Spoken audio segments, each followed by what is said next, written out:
我来读雅歌8章1到4节，巴不得你像我的兄弟，像吃我母亲奶的兄弟。我在外头遇见你，就与你亲嘴，谁也不轻看我。我必引导你，领你进我母亲的家。我可以领受教训，也就使你喝16支酿的香酒。他的左手必在我头下，他的右手必将我抱住。耶路撒冷的众女子啊，我嘱咐你们，不要惊动，不要叫醒我所亲爱的，等他自己情愿。我们把时间要交给牧师，今天牧师这道题目是酝酿中的爱情。各位弟兄姐妹，大家平安。平安。我们一起来祷告。阿父神，我们真是感谢你，感谢你赐给我们雅歌这一卷这么美的书卷。我们也在雅歌这卷书卷当中，主，我们要再一次的来思想，我们要跟你经历一个怎么样子的爱情。主，你的爱是这么的深，是这么的深刻，是让你愿意牺牲你的独生爱子耶稣基督所换来的这样子的爱情。你对我们的呼唤，你对我们的呼声，求主帮助我们，帮助我们也能够用全人、全心、全意来回应这一份那么深刻的爱。求主帮助我们，我们这样的祷告，感谢是奉靠我主耶稣基督的名。阿们。刚才牧师在唱诗歌的时候很感动，一边唱一边流泪。在这个过程当中，我想到当初那一份起初的爱，耶稣怎么样把我挽回，怎么样把我从世界的淤泥当中捧起来，捧在他的手心上。耶稣这么爱我，可是我可以为他做的事情，好像真的是没办法与这份爱来相比。我们看雅歌书的时候，我们会知道，从雅歌书的一开始，从起手，他就娓娓道出对一份圣洁的爱情，他的这样子的渴慕。但是当我们看到一直读雅歌的最后一章第8章的时候，好像是一个断简残篇的爱情附录。在这个爱情附录里面，在第8章里面透露出一种无法公开的恋情，无法表白的爱意，有这样子的可能性。许多时候，我们知道有些爱情我们会不敢表达出来，或者是羞于害羞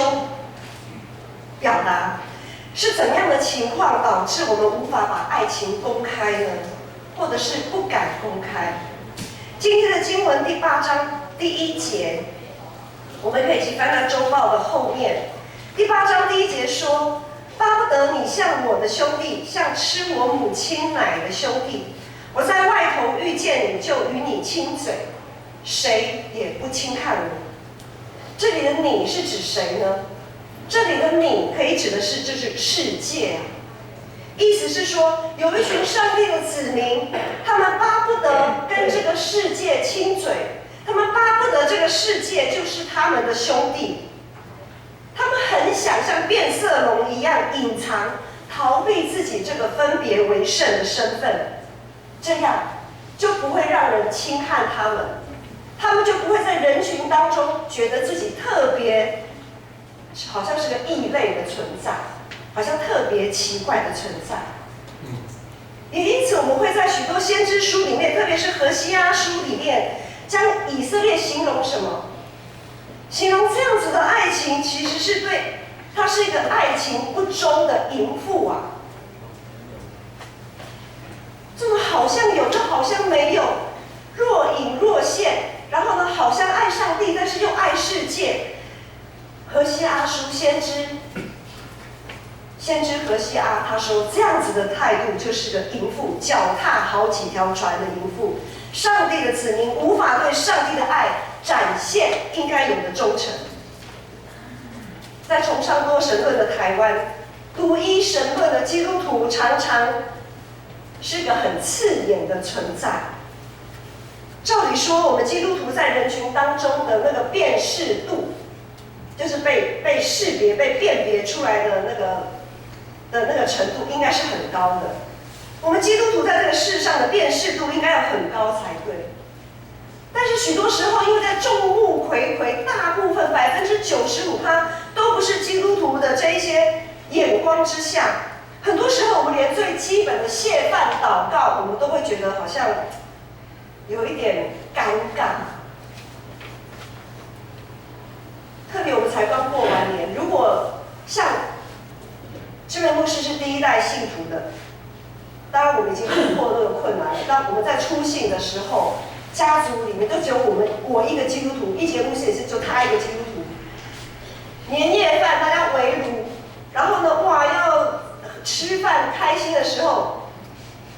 我们就只能点点的边安尼坐伫桌顶安尼，特别上帝感谢你相处吼，我一年吼安尼平安过一年。我不知道有多少初信的基督徒有那样子的勇气，可以在年夜饭全部的人都不是信主的，都不是基督徒情况下，你在那边可以这样子勇敢的在那边谢饭祷告。许多时候跟同事、同学出去可能吃个中餐，在学校吃便当，我不晓得学生们，你们有没有在学校教室愿意分别出来做谢饭祷告？另外，在未信的一些亲友、同学、同事的疑惑或者鼓吹当中，很多时候我们也会选择逃离这份爱情，因为酒后这个出去佚佗啊，出去玩，或者是出去做任何的耍拖，好，教会的聚会、团契聚会就够不得，好，等一下，反正嘛常常有，团契每次都有，每个礼拜都有，每2个礼拜都有，不会错过。但是同事揪出去玩很难得，培养感情也应该的。很多时候我们会选择逃离这份爱情，对于我们所坚持的，往往我们会选择退让，以至于敬拜与服事不再被我们列为第一顺位。许多时候，我们理所当然的把主日礼拜和团契时间、团契生活放到次要的地位，或者是参加团契生活就是选择方便，我方便的时候，或者是我时间可以顺便去参加的时候，或者是这个团契的活动比较好玩、比较容易的时候去做。我们容许对上帝的话、对圣经持续的感到陌生。从查经祷告会的人数一直没有起色，就可以看出端倪。大家都会认为圣经好难哦，可能有一点无聊，可能很枯燥。对于研读圣经、研读上帝的话、研读上帝爱的言语这件事情，大家兴趣缺缺。很多时候我们在谈恋爱的时候，都很希望能够理解对方在说什么，他要表达的是什么。表达爱意的时候，我们会用各种的方式，不管是送礼物，或者是一起邀出去玩，或者吃顿饭，我们会尽可能的发出邀请。如果你对这份爱有想要回应，你一定会怎么样？你一定会接受邀请嘛，对不对？可是上帝的邀请这么的强烈，为什么我们都不愿意来听听他爱的言语？到底上帝在对我们说些什么呢？最近，应该说最近，从去年因为新冠肺炎疫情，我们查经祷告会也开始有网络直播。牧师知道有一些弟兄姐妹，他们真的是不可抗力的因素的之下，他们选择来看网络直播。很感谢神，他们还愿意在家里能有这样子的自制力，可以在每周3 7点半准时参与在网络直播里面。可是不可讳言的，有绝大部分也不是不可抗力，就是不愿意对圣经能多了解一点。当上帝的话语、耶稣的言行不再成为我们生活当中的指标的时候，我们在世界的辨识度当然会降低啊。因为很多时候我们已经成为一只符合世界颜色的变色龙，很多时候我们已经成为变色龙而不自知。就好像我在新春礼拜谈到现在很流行的同居问题一样。很多时候我们认为同居也变成理所当然，但是不是这样子的，因为同居也产生了一个对爱情不负责任的态度。没有将上帝的话当成心中的一把尺，当然也就延伸下去，就无法做到委身服侍、彼此相爱。我们教会的意向，读经祷告、委身服侍、彼此相爱，如果没有以上帝的话语做出发，一切都是枉然啊，虚空的虚空。曾几何时，结出圣灵的果子不再是我们团契生活的目标。我们会发现，很多时候我们仍然会放任自己的情绪，我们仍然会坚持自己的喜好，而忽视教会团契该共享的群体性的益处，而这个益处是要在耶稣基督里被检视的。我们也失落了在团契生活当中原本应该因着共同生活所经历的，在主耶稣基督里那一份美好的信仰经验。在今天的经文第2节，第8章第2节说：“我必引导你，领你进我母亲的家，我可以领受教训，也就使你喝16支酿的香酒。”当我们的五官被世界弄得混沌不清的时候，当我们无法确认自己与上帝的爱情的时候，就像喝什么？喝那些杂酒啊，就是用世界的野葡萄所酿的劣质的酸酒。这个世上仿冒品太多了，很多都可以 copy， 都可以仿冒，或者是就是碰烘啦，就是本来是好酒，就掺了一些水啊，或者是一些什么，就变成稀释了。如能够把我们的五官唤醒，让我们恢复应有的嗅觉、味觉，让我们可以唤醒我们五官的是什么？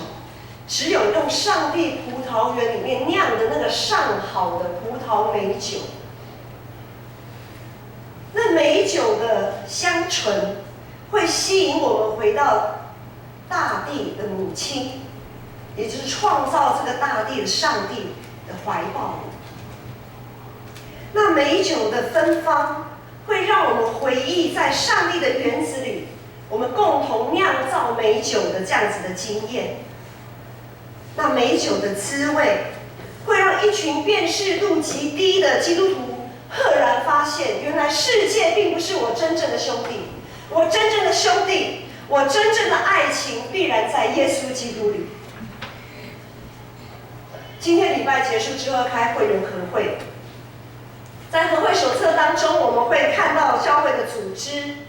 从小会、执事到各团契的会长、干部，每一年我们都卯足全力的要把大家的心聚拢在耶稣基督里。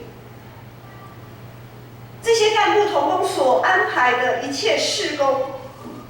没有一项是与教会的意向无关的，每一项都跟教会意向有相关联。各部部长、我们的长老们、我们的小会员们，还有各单位的干部、会长，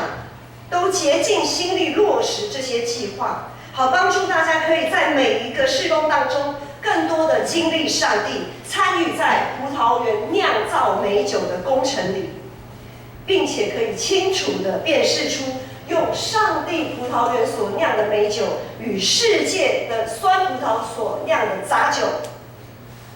这两种酒有极大的不同。当我们更多熟悉那美酒的滋味，就绝对不会再去羡慕、去回想那些杂酒的味道。我们也绝对不敢把那些劣质的酒拿出来款待我们的宾客，款待我们周遭的人。当我们酿出那香醇的美酒的时候，我们会巴不得，我们会很乐意的成为领路人，那种报的啊，跟报人讲，跟来哦，咱建成教会有真香、够好啉的葡萄酒。我们这边有非常极品的美酒在这里等着你们来品尝，而那个味道也会让那些人流连忘返。今天第3节的经文说，他的左手臂在我头下，他的右手臂将我抱住。要持续的酿造美酒，极品的美酒，葡萄园的经营管理就极为重要。在上帝的葡萄园中，风吹日晒雨淋，我们之前有讲过，这样辛勤的工作，我们难免会被晒黑。但是即使被晒黑，仍然是秀美。这是我们在新春在读雅歌第1章第5节、第6节那里有谈到的，即使黑，仍然是秀美。我们愿意更多探索葡萄园管理须知，就是我们的圣经，按着上帝的话去修剪掉那些不必要的枝叶。我们愿意照着耶稣基督的模范，奉献自己的心力，委身参与在教会的事工，绝不用可有可无的这个态度来面对自己的服事。我们也绝对不会让自己的位置轻易的开天窗。我们愿意竭尽所能的保守圣灵竭尽所能的保守在圣灵里的合一，彼此接纳，彼此相爱，结出圣灵的果子。当我们常如此操练自己，我们会发现，上帝总是用他的右手扶持我们。他应许说，一人虽然7次跌倒，也不至于全身扑倒。而我们也深深相信，就如同雅歌在这里所说的，他的左手臂在我头下，他的右手必将我抱住。第4节经文说，耶路撒冷的众女子啊，我嘱咐你们，不要惊动，不要叫醒我所亲爱的，等他自己情愿。在爱情与婚姻中，最常被问到的问题就是有关于财务管理的原则，还有父母照顾的责任，以及子女养育的计划。通常我们在经历一段爱情要进入婚姻的时候，新人们通常会考虑这3个因素。世界的爱情观常常会计较利益得失，会计较我跟你所付出的有没有对等对价。我如果付出50，你要付出50，再不然4-6比我还可以接受，再不然3-7比我也勉强可以。谁叫我爱你，我就愿意7让你3，28比跟19比就会常常有一些埋怨出来。好，这是世界的爱情观。我们来看看我们与上帝圣洁的爱情观，我们来看看我们怎么回应，我们跟上帝的爱情，我们的那个比例是如何。好，我们先来看看谁更愿意等待与付出，是上帝更愿意等待付出，还是我们更愿意等待付出呢？上帝从创世之初就开始了他要施恩千代的计划。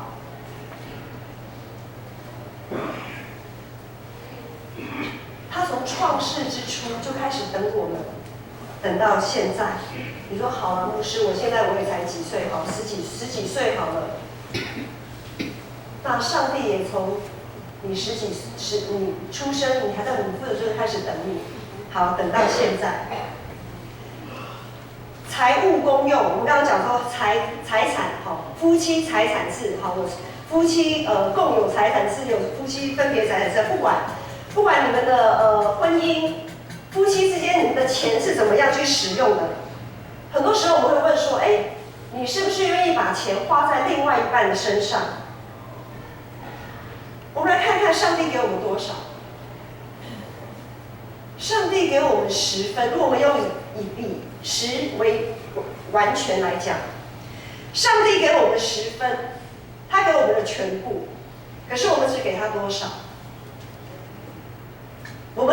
的时候，我们连1/10的基本盘，我们都会斤斤计较。然后呢，有些会友会说啊，我有感恩奉献啦，我有节期奉献啦，我有等等什么的奉献啦。好，我有感恩奉献，我就不用11奉献了嘛。我们真的很会跟上帝计较。如果今天牧师说，感恩奉献也好，节期奉献也好，那些蜻蜓点水的，就好像是小菜，就好像是零嘴，就是客人来了，我们会去招待他，因为客人不会天天到你家，客人是偶尔会到你家，你就拿出一些可能稍微半桌半几豆啦，好，或者拿一些零嘴出来款待客人。可是11奉献就不一样了。11奉献是日常生活的需用，我们每个月固定的开销需用，基本的开销。如果你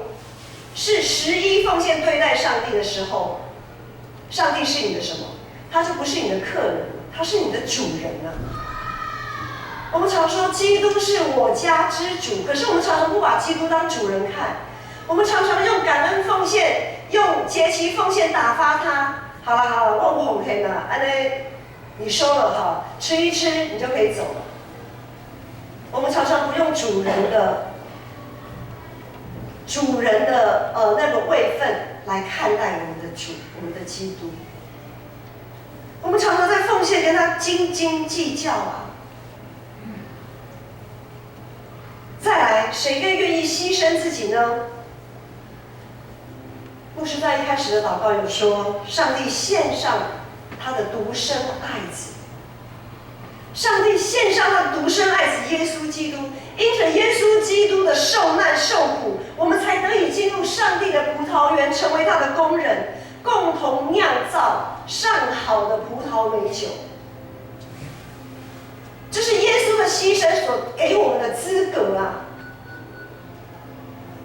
因着耶稣的牺牲，我们才拿到这个门票。可是很多人这个门票都揉一揉丢掉了，或者揉一揉不知道塞到哪忘记了。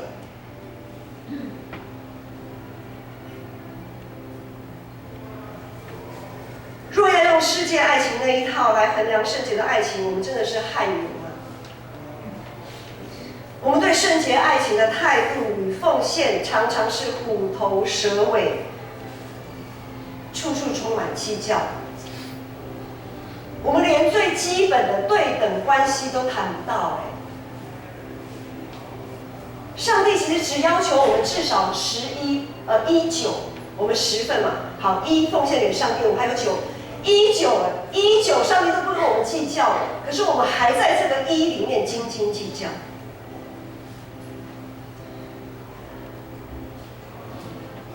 大年初三，今年的大年初三是我叔公，就是牧师的父亲过世3周年。我叔妈在那一天，突然他就问了我，他应该是自言自语啦，然后也一边好像是问我，一边自言自语。我叔妈他就说，啊，我对你爸应该没有什么亏欠吧，这样子。然后我跟一杰牧师就有一点笑他，也不是笑他，就是说你已经做的已经够多了，好，怎么会有亏欠这两个字浮现在你的脑海里了。这就是爱情啊！常常会觉得我自己好像亏欠，即使他已经几乎已经算是做到82了，我说骂的已经做到8了或者9了，他还觉得他亏欠，他还怀疑自己是不是有亏欠。不论你在世上经历的爱情的经验是如何，或者是你抱持的独身主义，这些都没有关系。在上帝葡萄园中有一份圣洁的爱情等着你去经历啊！端看你要怎么样来管理这一座葡萄园，并且在这里面经历与上帝的爱情，与他一起酿出美酒。没有任何理由可以说这份爱情不存在，因为上帝在创世之初，他按了他的形象造人。我们都是按着上帝的形象所造的，他在我们里面，我们在他里面，你侬我侬啊，你泥中有你，我泥中，你泥中有我，你侬我侬，我们是这样子的关系耶。这密不可分的爱情早已是既成事实了，问题是我们要如何来回应这份爱。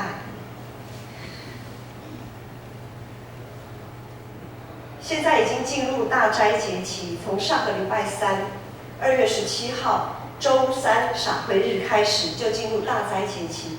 大斋节期就是从复活节往前推40天，扣除掉主日礼拜的40天，这么长的一段时间叫做大斋节期。今天牧师也为了配合这个节期的代表颜色是紫色，所以今天牧师大礼服的大褂也是用紫色。在大斋节期里面，我们真的要好好的在上帝面前省思、反省、更新自己。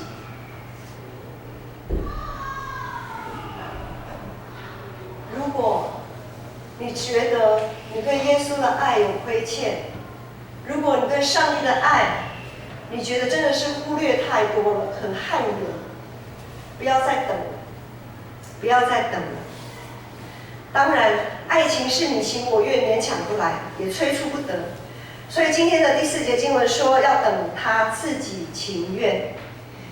期盼我们都能共同参与在上帝的葡萄园，酝酿这份圣洁的爱情。如果你还在一旁观望，愿你们能被这个葡萄园中辛勤工作者那秀美的面容、丰收的果实，还有美酒的香气所吸引，尽早的委身投入在上帝的葡萄园，参与他管理葡萄园，并且酿造美酒的这些工作。然而，已经进入在这葡萄园里面辛勤工作的我们这一些工作者，盼望我们能够不被环境影响。或许有人在门口观望，也或许有人在旁边指指点点。我们不要被周遭的环境影响，我们要继续投入那个看似平凡，却是那么不平凡的酿造工程，尽心尽性尽意做好自己的本分。我们一起来祷告。阿爸父神，我们真是感谢你，感谢你的爱呼召我们进入你的葡萄园，并且参与在你管理葡萄园丰收酿造美酒的这一连串的工程里。主啊，主，愿建成教会是一个芬芳四溢、香气满溢、拥有不上等葡萄美酒酿造的工厂。盼望建成是一座你所喜悦的。主啊，主，我们也愿建成教会的每一位弟兄姐妹，以及在座的每一位主你所爱的儿女，他们都持续的在主你的葡萄园里面享受那甜美，享受丰盛，享受那无人可以取代的爱情。我们这样的感谢祷告奉靠我主耶稣基督的名，阿门。来迎新。